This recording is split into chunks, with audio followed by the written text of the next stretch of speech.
First off, I don't think anybody has any idea of how high fuel costs can go. It all depends on what actually happens. As far as blaming high fuel costs on Ukraine, um, a month ago, 2 months ago, before Ukraine was really even a topic, we had spiking fuel prices.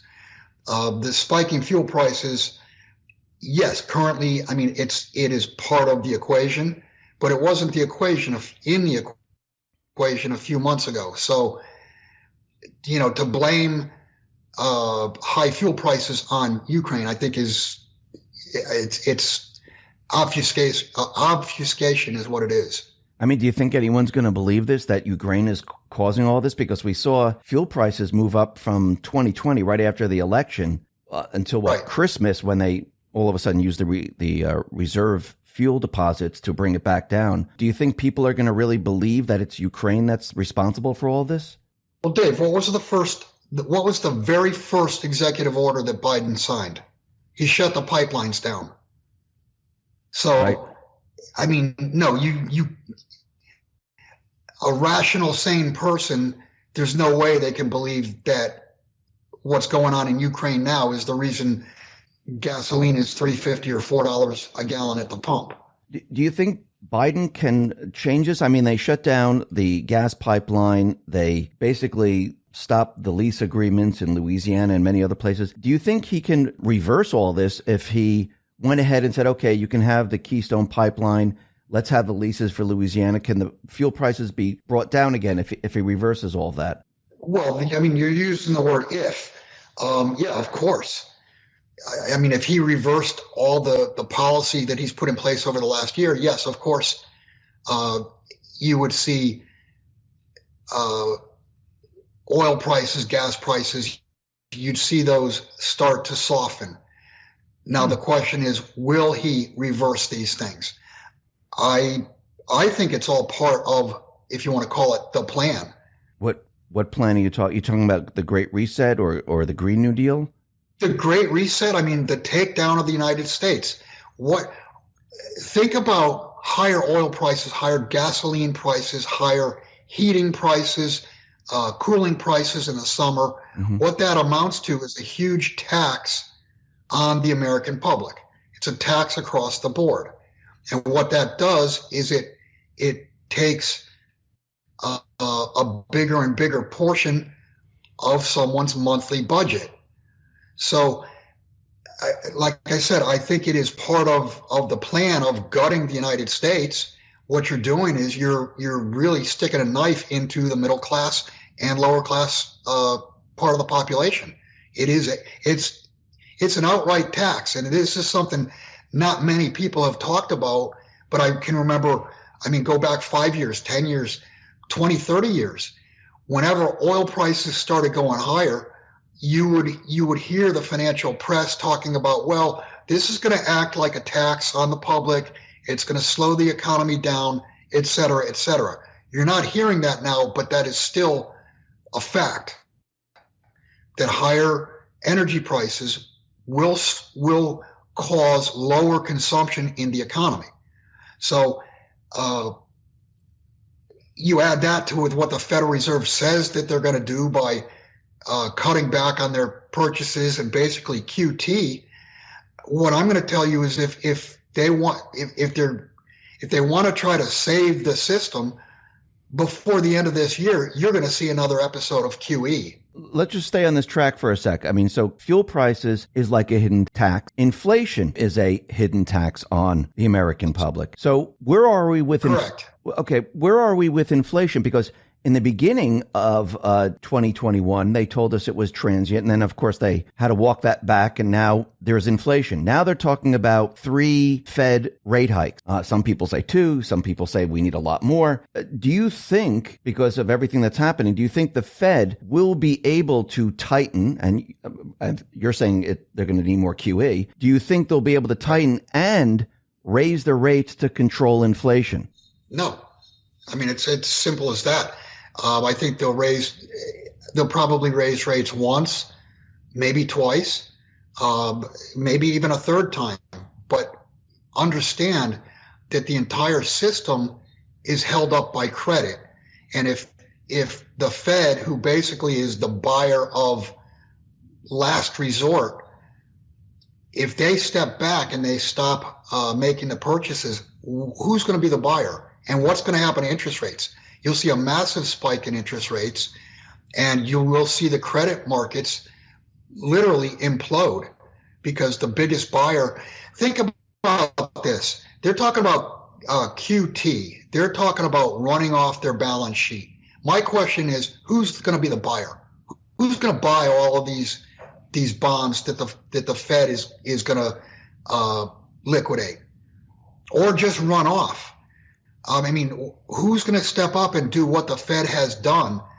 And going back to 2008, you must understand that the financial system and thus the real economy also has been on life support.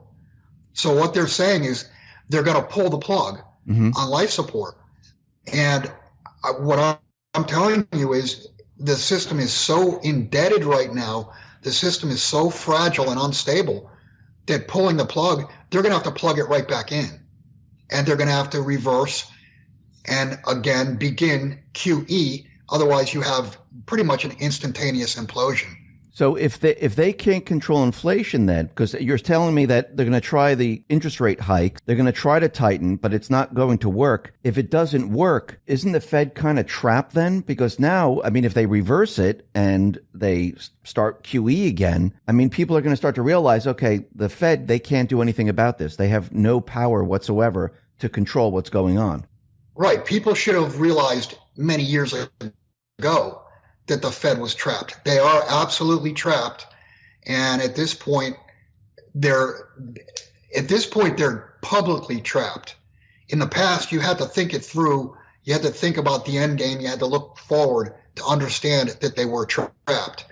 At this point, if they do try to raise rates, if they do try to slow money supply growth, if they try to shrink their balance sheet, then publicly, the Fed will be shown to be in a trap of their own making.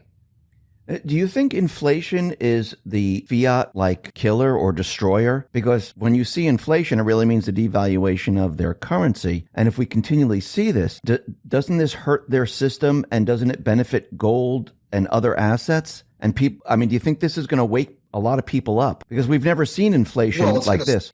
Well, we did 40 years ago, but it's going to slap people in the face is what it's going to do. And think of inflation from two different viewpoints. One from the viewpoint of just the average guy in the street. His gasoline's gone up, his food's gone up, his ability to heat and cool their home has gone up. The cost of living on everything has gone up. So that's one side of it. The other side of it, okay, so they're admitting or saying that we have 7.9% inflation. John Williams says it's 15%, and I would think, and he does the numbers from the way they used to be calculated back in the 70s, 80s, and 90s. So if inflation's, even if it's just 7.9%, and you've got what, a 2% 10-year treasury, so what does that give you? It gives you basically real interest rates at negative, call it 6%. And if the real inflation rate's 15%, then now you're talking a negative 13%. So the inflation itself will cause less purchasing of debt. You'll see people liquidating debt, and that will raise interest rates. The raising of interest rates on top of the most indebted system. We live in the most indebted system in the history of history, bar none, under any way you want to measure it. We are more indebted now per capita, per GDP, per cash flow, however you want to look at it. We're more indebted.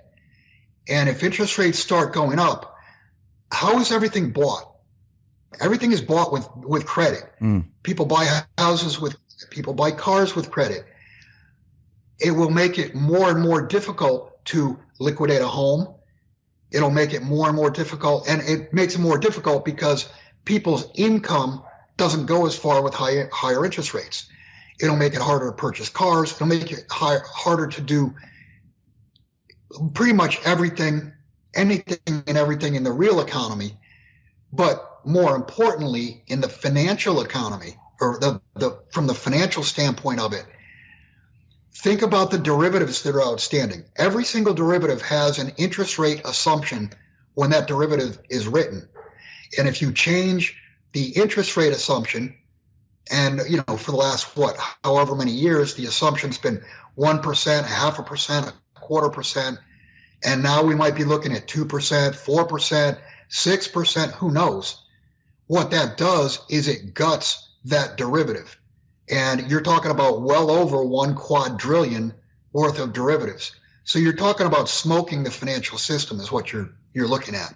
It's funny, you're bringing all this up, and I remember this is many interviews that we did a while back when we talked about freezing accounts, taking the people's money to fund certain things. And what I find very interesting about everything that we're witnessing right now is that Canada, all of a sudden, Trudeau has the Emergency Powers Act, and they're freezing people's accounts. Do you think this is the beginning stages of where they're trying to bring us, where they can just freeze people's accounts without asking any questions because the system's coming down? Well, that obviously is the danger of central bank digital currencies. If they don't like what you say, if they don't like what you say or do on social media, if they don't like what you read on the internet, I mean, it could get to that point. They can shut you down. And what Canada did, and they're apparently trying to reverse the freezing of bank accounts. What they've done is they've basically tipped their hand, and it's as bad or worse. If you want to go back, what was it, 3 years ago, 4 years ago, when you had Washington officials threatening, and even longer ago than that, I think it was back in 2014, you had people in Washington threatening to cut Switzerland off the SWIFT system, the wire system. And for the last 2 or 3, 4 years, they've been threatening to cut Russia off the SWIFT system. So what did that do? Russia basically has worked and created their own settlement system. So, I mean, they've sold all their treasuries, they've replaced it with other sovereign debt, and they've replaced their reserves partially with gold, and now they have their own settlement system. So by warning, by saying this is what we're going to do, by threatening, rather than threatening, it was a warning. They heeded the warning, and now I don't see how sanctions really work because they really don't have to use the SWIFT system.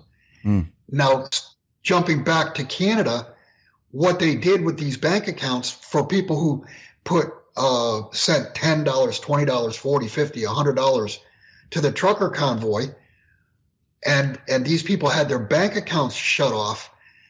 What this is going to do, in my opinion, is it's going to absolutely create a stampede. The herd, they're moving the herd, and the herd is going to just stampede. And when I say stampede, I'm talking about taking money out of banks, buying gold, buying silver, buying Bitcoin and holding in individualized wallets as opposed to on things like Coinbase. The whole idea is, I really think what they've done is they've undercut their banking system, because who wants to put money in a bank where you could wake up tomorrow morning and you're frozen? You got no money to pay your mortgage. You got no money to pay for food. You got no money to pay for anything. You're stuck. And I think people are going to see what they just did, and they're going to react to it. And the reaction will ultimately, I think, be severe.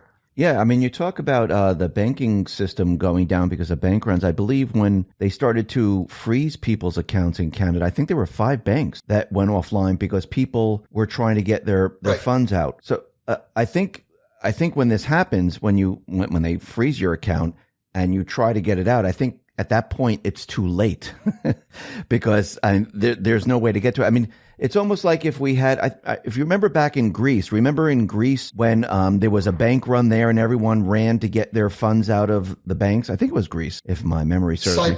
Cyprus, that's what it was, yes. And everyone ran to get their funds out, but they couldn't get it out because they shut everything down. Then what happened? They reopened. When they reopened, people had 30% of what they had before. Right. It was a 70% bail-in. Bail-in. And it's important to remember, and we've talked about this over the years, Dave, FDIC now has written in code that there won't be bailouts, there will be bail-ins. And obviously the bail-ins, the capital for the bail-ins will come from customer accounts. So everyone believes that the FDIC, if anything should happen today, they can just, let's say a bank shuts down or something happens to it, they can just go to the bank. Let's talk about being prepared. Concerned about the future? Join the club. Global problems are having local consequences. Too many of them. Take food shortages, for instance. Supply chains can break down at any moment, and we've all learned the hard way. That means now is the time to get yourself some emergency food from our good friends at My Patriot Supply. They're America's largest preparedness company with millions of happy, well-prepared customers. Their food lasts up to 25 years in storage. It's an insurance policy you can eat. When you need it, it will be there. Act now and save $50 on a handy 4-week emergency food kit. This kit provides breakfast, lunch, dinner, drinks, and snacks, totaling over 2,000 calories a day. Every person in your family should have one of these. Go to my special website, preparewithx22.com, and save $50 on each 4-week food kit you purchase today. That's preparewithx22.com. Those who know what's coming are using today to prepare. Go to preparewithx22.com or click the link in the description. And the FDIC will just say, here's your money. I mean, is that the way it works? Where you just say, oh, go ahead. That's the way it used to work. That's the way it was supposed to work. What they would do is the bank would be closed for a day and then they would merge that bank with a healthy bank.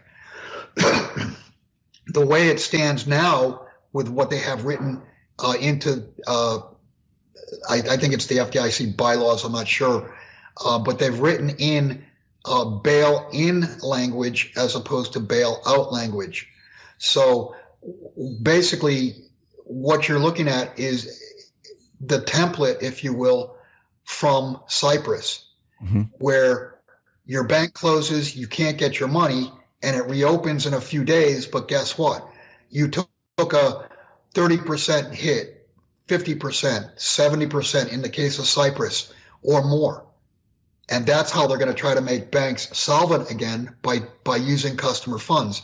And understand, when you deposit money into a bank, it's not a deposit. You're loaning the bank your money. You're a creditor.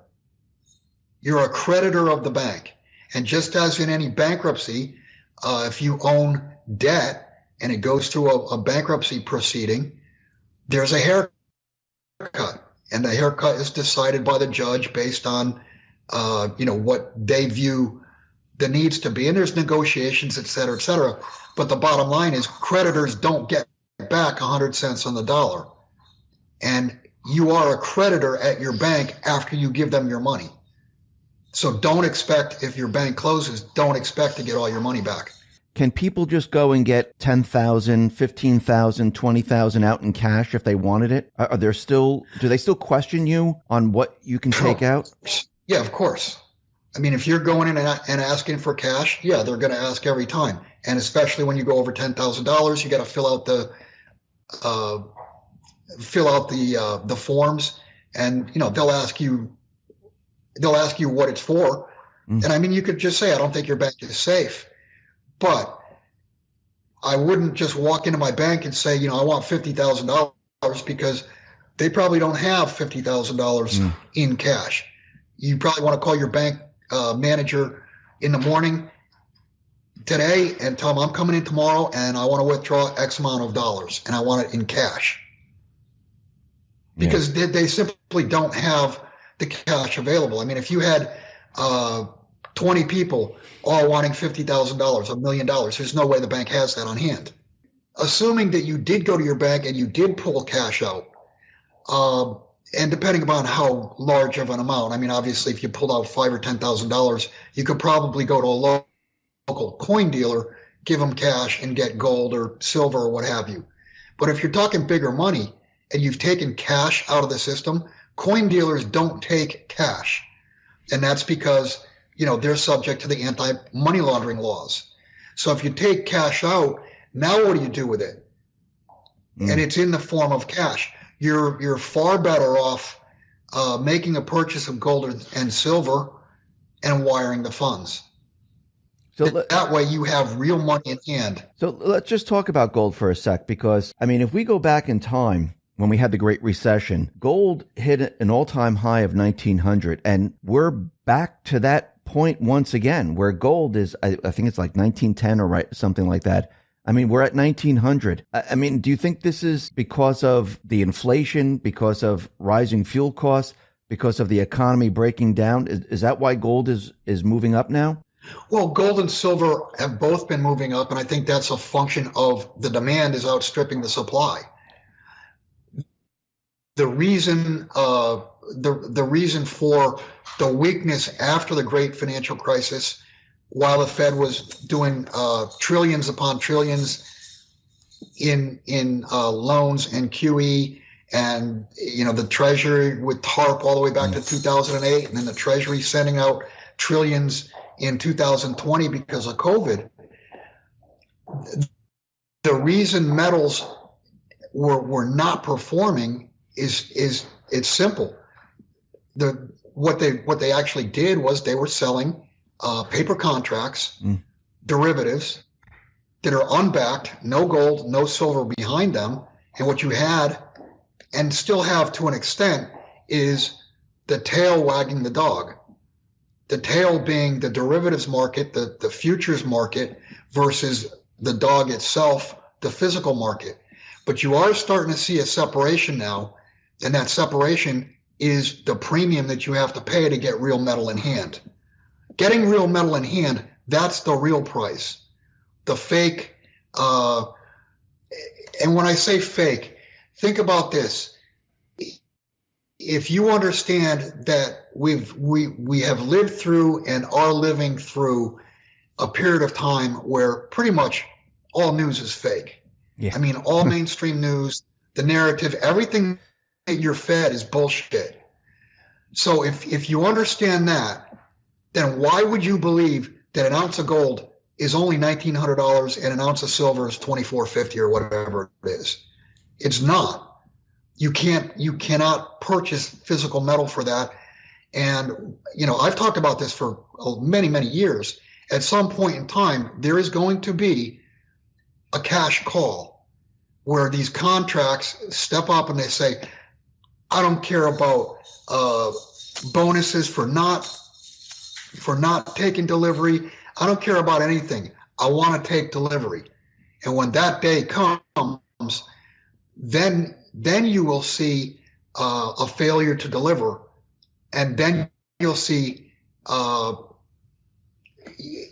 concept that Free Gold has talked about. You'll see real clearing prices for gold and silver, and they will be many, many multiples of where the pricing is now. I think on usdebtclock.org, I think they're saying gold, if you go back to the 1911 calculation, all the way back then, it's something like 25, 30,000 around that area. Do you think it's going to go that high? In my opinion, that when all is said and done, that's going to be laughably low. Really? Yeah, you're giving too much to the dollar itself. I did a calculation, and I'm going to say this was 3 years ago, when the debt was something like 22 or 23 trillion. If the U.S. had to pay their debt off with the gold that we supposedly have, and hasn't been audited since 1956, so you got to trust that gold is actually there, and I highly doubt it. But based on their numbers on the gold that we supposedly have versus the debt that we had at the time, the number was $87,000 an ounce. And it's well over $100,000 an ounce now if you had to fund just the on-books debt of 30 trillion.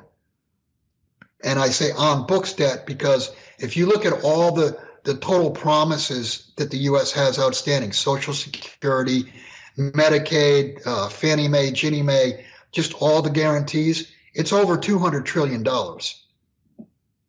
So now you'd have to add a zero to the number basically that I calculated a few years ago. Since gold now is above 1900, and we saw this back in 2010 going into 2011, do you think they're going to use the paper markets once again to try to stop it? Because what happens when gold goes to 2000 or to 2500 or 3000? Will they allow it to move up like that? Because what you're saying is they need to maintain control. Right. I think actually this week is quite important because we're in the period of time where we're coming up on final notice day. And I mean, you can look back several years, many years, where going into the end of the month where the first notice day comes up, then you see the spreads being lifted. And what they do is they just dump the long side. And that's how they've basically pushed the price down. So we're in the period of time in the month where gold and silver should be weak. Now, obviously, with what's going on in Ukraine, you may have extra strength, and it may thwart their ability this month to push pricing down. Once there's a flood of delivery demand and there's a failure to deliver, then that game is completely over. I mean, I could envision, we've said this for years, is that we could envision COMEX pricing, for instance, on a gold contract, you could see it at $10 offered, whereas on the cash market, you could see, pick a number, 3,000, 5,000, 50,000, who knows what the number is, but nothing offered. Right. So you could see that you could jaws opening between the paper price and the physical price, and that should be a key. If you see premiums expanding further than they are now, and you're looking at historically pretty high premiums, if you get much bigger premiums than they are now and they start to open further, that should be a key to tell you that something's going on behind the scenes, and a failure to deliver may not be too far off. So let me go back to our original question about inflation, about the Fed raising rates, and if they're trapped and they can't control inflation, and if they raise the rates and it brings down the economy, or if they stop raising the rates and inflation continues on, are people going to see this as, okay, the Fed has no way out of this? Now gold all of a sudden starts to move because of their inability to do anything about inflation. Because as inflation picks up, just like fuel prices pick up, this is going to ring alarm bells, isn't it? Yeah, and you need to bring one more thing into that equation, and that's the real economy. And the real economy already is starting to roll over. So you've got, understand that inflation, when it first starts, feels good. Mm-hmm. And that was last year, because your house went up 15, 20, 30%, whatever. Yeah. There was money in the streets because of the COVID cash. When inflation first starts, it feels good. But then reality starts to bite, meaning your salary or whatever is not keeping up with the cost of goods and the things that you need to do. And the real economy is already rolling over. It's rolling over at the same time the cost of energy is going higher. That's a tax. And the inflation is going higher. That's another tax. And on top of that, the Fed says they want to tighten. I mean, I just have one word question. Really? So do you think the economy is going to crash, or are we heading to a crash? I think, and I've said this a couple times before, I think sometime by the end of this year, humanity, or man, if you will, is going to turn back to God, because times are going to be so bad. And it happens. I mean, just look throughout history. We've lived in a fantasy world for 20, 30, 40 years. We've lived on a credit card. We've lived on debt. And now it's caught up to us, and it's time to pay it back. It can't be paid back. So to answer your question, yeah, I think you're going to see an outright collapse of the financial system, and the core of that is not. I mean, it would be included with the stock market, but the core of that is going to be the credit markets. And I've said that all along. is that the credit markets will burst. And when the credit markets burst, distribution of goods will not happen, because credit is used in everything that's made, everything that's transported, everything that's delivered. The world does not, the real economy does not work without credit. So you're talking about like the supply chains like we're seeing now where there's problems. This is just going to be multiplied. Oh, the supply chains that are already wobbly are going to be crushed. Wow. And I just want to mention, I obviously hear all the time the question you asked: how high do you think gold's going to go? How high do you think silver's going to go? And then you get the question, when do you think it's going to happen? I just want to say, be careful what you wish for, because $100, $200, $1,000 silver, you're talking about a Mad Max world. You're not talking about a world where, oh, I'm rich, let's go out and spend $1,000 on dinner tonight. Well, it may be more than that because of the inflation, but I mean, there's not going to be places open to get a nice dinner. I mean, you're going to be scraping for rice and beans.